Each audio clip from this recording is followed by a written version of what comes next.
જુનાગઢ જિલ્લામાં આવેલા ગિરનાર પરના શ્રી અંબાજી મંદિર, ગુરુ દત્તાત્રેય શિખર ગિરનાર મંદિર અને ભીડભંજન મંદિર, આ ત્રણેય મંદિરના મહંત શ્રી તનસુખગીરીજીનું અવસાન થતા આ ત્રણેય મંદિરના મહંતશ્રીની નિમણૂક કરવાની થાય છે.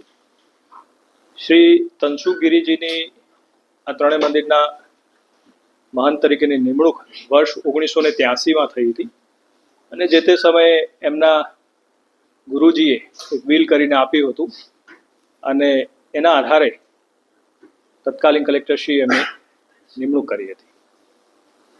હવે તનસુખગીરીજીનું અવસાન થતાં ત્રણેય મંદિરોના જ્યારે મહંતની નિમણૂક કરવાની થાય છે ત્યારે એમાં એક નિશ્ચિત પ્રક્રિયા છે.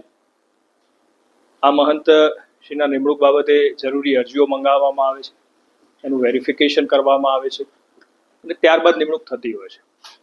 એટલે આ પ્રક્રિયામાં હજુ સમય લાગી શકે એમ તેમ છે અને સંપૂર્ણ પ્રક્રિયા યોગ્ય રીતે થાય ત્યાં સુધીના આ સમય દરમિયાન હાલની સ્થિતિએ ત્રણેય મંદિરના વહીવટકર્તા તરીકે અમે જુનાગઢ શહેરના મામલતદારશ્રીની વહીવટીકર્તા તરીકેની નિમણૂક તાત્કાલિક ધોરણથી અસર આવે એ રીતે કરવામાં આવે છે.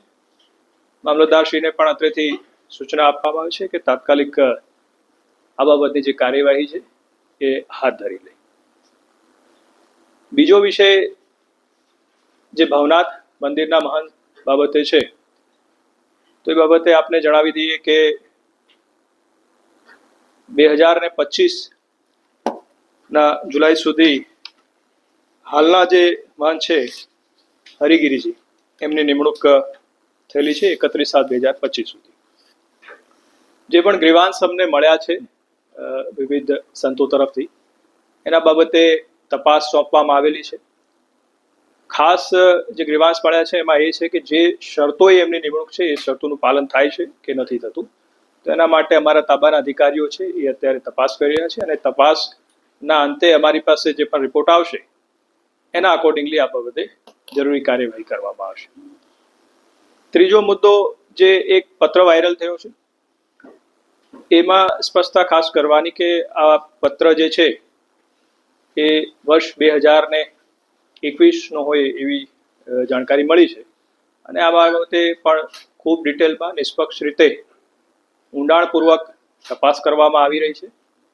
એમાં જિલ્લા પોલીસ તરફથી પણ તપાસ થઈ રહી છે અને જરૂરી માહિતી ભેગી કરી અને પત્રનું ઉદ્ભવ સ્થાન શું છે, એનું કન્ટેન્ટ છે, એની સત્યતા વગેરે માટે અત્યારે તપાસ ચાલી રહી છે. એમાં જરૂર જણાય તો FSL વગેરે છે એની પણ એમાં મદદ લેવામાં આવશે. એટલે સંપૂર્ણ ખરાઈ થયા બાદ એમાં પણ જે કાર્યવાહી છે એ હાથ ધરવાની થાય છે. આપના માધ્યમથી તમામને ખાસ જણાવી દઉં કે જે પણ અત્યારે વિવાદ આ બાબતે અત્યારે ચાલી રહે છે જુનાગઢમાં, એમાં સરકારશ્રી તરફથી પણ દાખવવામાં આવી છે અને સંપૂર્ણ તપાસ નિષ્પક્ષ રીતે થાય અને એના માટે જરૂરી કાર્યવાહી કરવામાં આવે એવી ઉચ્ચ સ્તરીયથી સૂચનાઓ પણ આપવામાં આવી છે અને સૂચનાઓના અનુસંધાને અત્યારે જરૂરી કાર્યવાહી ચાલી રહી છે. સાહેબ, જે પત્ર છે એ કલેક્ટર કચેરીની ફાઇલમાં રેકોર્ડમાં જ છે, એટલે કોણે આપ્યો એવી શંકા છે? એના માટે જ મેં આપને કીધું ને કે આ પત્રનું ઉદ્ભવ સ્થાન શું છે એના માટે પણ ખૂબ ઊંડાણપૂર્વક તપાસ ચાલી રહી છે.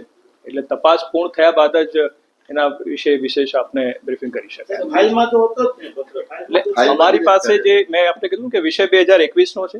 2021ના આ પત્રથી તત્કાલીન જે તે વખતે આવ્યો હશે એના માટેના ઉદ્ભવ સ્થાન બાબતે આમાં અમે ખૂબ ઊંડાણ સુધી આમાં જઈ રહ્યા છે અને કીધું એ પ્રમાણે FSLની પણ એમાં મદદ લઈશું કે એની સત્યતા વિશે સંપૂર્ણ ખાતરી કરીશું અને જરૂર એમાં પગલાં લઈશું. બીજી વાત એવી, હવે 5 મહિનાની વાર હતી અને તેમની નિમણૂક કરી દેવામાં આવી તત્કાલીન જે કલેક્ટર હતા એના દ્વારા. એ બાબતની તપાસ જે ભવનાથ મેં આપને કીધું ને કે જે સ્થાનિક આપણા માન્ય ધારાસભ્યશ્રી તરફથી અને મહંતશ્રી તરફથી જે પણ ગ્રીવાંશ આવ્યા હતા એના માટે જરૂરી ઓલરેડી તપાસ આપી દેવામાં આવી હતી અને એના માટેનું જે અત્યારે જે શરતો છે એ શરતો પ્રમાણે ત્યાં કામગીરી થાય છે કે નથી થતી એનું વેરિફિકેશન કરવા માટેનું આપણે રિપોર્ટ મંગાવ્યો છે અને એ રિપોર્ટ આવે આપણે એમાં કાર્યવાહી કરીશું અને આગળની જરૂરી જે છે એક જે કાર્યવાહી થશે એમાં. સર 2025 નું તમે જે રીતે કહ્યું કે હરિગીરીની નિમણૂક ત્યાં 2025 સુધી છે, તો એ ત્યાં સુધી યથાવત રહેશે કે એમાં કોઈ ચેન્જીસ થઈ શકે? Is it possible? અત્યારે એની તપાસ ચાલી રહી છે,